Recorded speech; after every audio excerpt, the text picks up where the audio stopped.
कक्षा 8 हिंदी पाठ 21। मेरा गांव क्यों नहीं रहा। मेरा गांव मिल नहीं रहा। कौन कह रहा है? रामनारायण उपाध्याय। क्या कह रहा है कि मेरा गांव है वो मिल नहीं रहा है, अब कहाँ गया है। उसे इस प्रकार बताया गया है। जब मैं गांव में पहुंचता हूँ तो मेरा गांव मुझे मिल नहीं पाता। वह गलियां वही चौराहे, नदी का वही घाट वही बाट, लेकिन अपने गांव का कहीं पता नहीं चलता। गांव की चौपाएं चौसर की तरह खुली पड़ी हैं, लेकिन उस पर खेलने और वाले मोहरे पहले ही फुट चुकी हैं। कुछ और चीरा संभाल कर बैठे हैं लेकिन उन्हें अपने घर और दहलीज को भी लांघने की शक्ति नहीं है।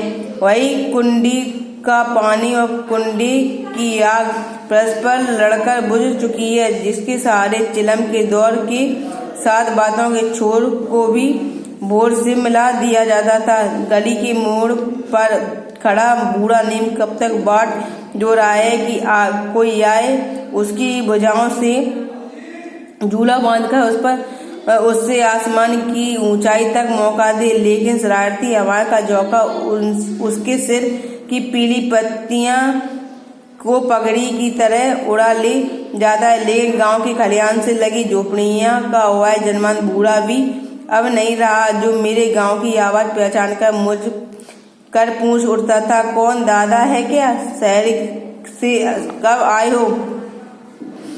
मैं उससे पूछता, बाबा तुमने कैसे पहचाना? भले गले वह कहता है, क्या मैं अपनी धरती के जुड़े पाँव की आवाज़ को नहीं पहचानता? दादा जिनके पाँव में जूते नहीं होते, उसकी नंगी पग थलियों की आवाज़ें जुदा होती हैं। जिनके पाँव में फटे जूते होते हैं, उनके दर्द से फटी धरती की छाती की आवाज़ जुदा होती है। जो अपने नालदार जूतों से धरती को रौंदते हुए चलती हैं, उनकी आवाज़ जुदा होती है। फिर आप इस धरती के आदमी हैं, कितने ही दूर क्यों ना चले जाएं, आपके पाँव की आवाज़ मैं अपने दिल की धड़कन में सुन लिया करता हूँ। और फिर बकरी के दूध से बनी चाय, जिसके साथ जब तार तार पगड़ी के पैर से बंधे 10 निकाल दक्षिणा देता है, तो मैं कुबेर के धन पानी जैसा समृद्ध हो उठता था। नदी का वह पानी अब सूख चुका है, जिसके किनारे बैठकर एक कंकड़ी फेंक दो तो तरंगें उड़ती चली जाती थीं। अब तो नदी का वह चेहरा उभरे हुए दर्द की तरह रेत बन चुका था। अब गांव के प्रश्नों के तीर की तरह गीत बोल नहीं उठते।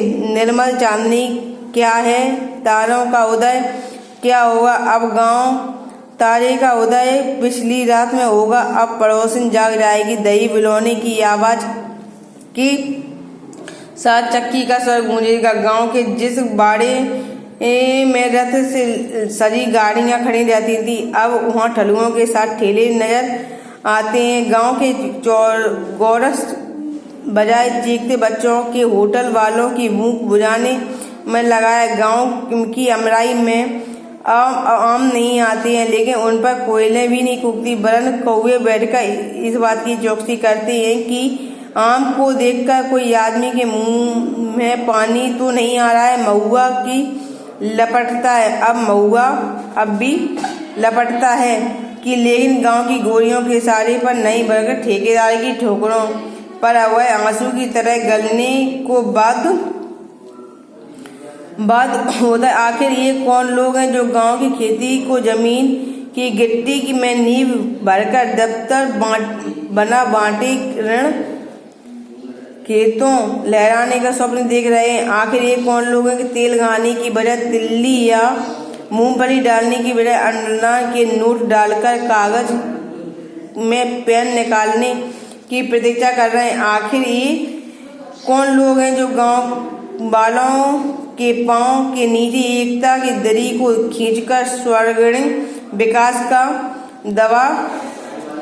दावा कर रहे हैं? आखिर ये कौन लोग हैं जो अपने आदमी को अपनी झोपड़ी में बेदखल कर यहाँ अपना दफ्तर, क्वार्टर, होटल, दुकानें जल बिछाकर मछली फंसने का इंतजार करें? लगता है उठे हुए बाजार की तरह मेरा गांव ठाठ उठ चुका है। कभी देखा है उठे हुए बाजारों को सन्नाटा, जहाँ नमकीन, सेव, गुड़ी पट्टी से चिपचिपाते कागज के झूठे पन्ने हवा में उड़ते फिरते हैं। जहाँ पान की पीक और मूंगफली के छिलकों से वहाँ कभी आदमियों होने का आभास होता था, अब वहाँ सारा ठाठ उड़ चुका है। अब मैं चिल्ला चिल्ला कर ढूंढ रहा हूँ कि मेरा गांव कहाँ है, मिल नहीं रहा है। कौन कह रहा है?